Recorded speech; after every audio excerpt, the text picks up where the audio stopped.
1.2 тэрбум долларын хөрөнгө оруулалттай төсөл боловсруулах үйлдвэр. Монголчууд нэг 100 сая доллар хөрөнгө оруулъя гэд дид бүтцийн өөрсдөө мөнгөөр барьсан. Тэгээд байр саваа барьсан, амьдрал барьсан.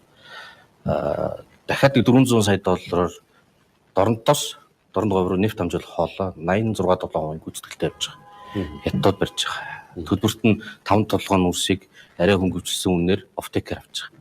Ийм 3 хэсэг төсөл. За тэгэхээр энтхийн зээл 1.2-оос одоо нэмэгдээд 1.7 болчихсон. Ягаад гэвэл хөрөнгө оруулалт нөсөж जैन, хугацаа явж जैन. Хугацаанд эргэжихгүй байх тусам том төсөл томрол идэг. Тэгээс сүлд эдийн засаг нь утгагүй болоод болихээр болж болохгүй явуулахаас өөр аргагүй болоод нэг иймэрхүү өөр иддэг арга шинт.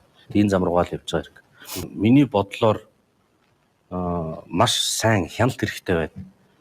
Энтхийг тал нь бүх юмаа шийдэж байгаа. Тэнд юу болж байгааг бид нар сайн мэдэхгүй шүү дээ.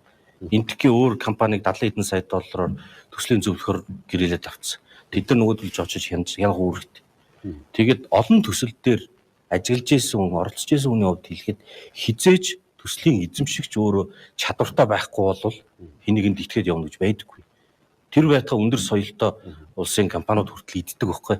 Тэгэхээр манай талынхан газар дээр нь тэр энтхийн инженерийн офис дээр суугаад эндээ яагаад илүү чадамжтай ажиллах хэрэгтэй. Тэгэхгүй бол энэ төсөл хяналтаас гараад хөрөнгө оруулалтыг алдах эрсдэл маш өндөр байна. Ярих хэрэгтэй. Манай талаас хийж ер нь бол баг биелүүлсэн гэсэн үг.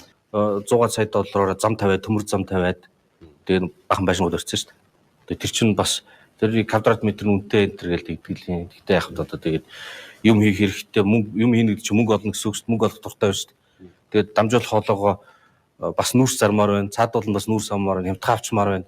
Газ бариад өгчий гэл үндсэн мотивац нь бол тэр үйлдвэрийн хоолойхоос илүү баг хямдралтай өнөр нүүрс авч хурдан мөнгө хийхлээсэн баг.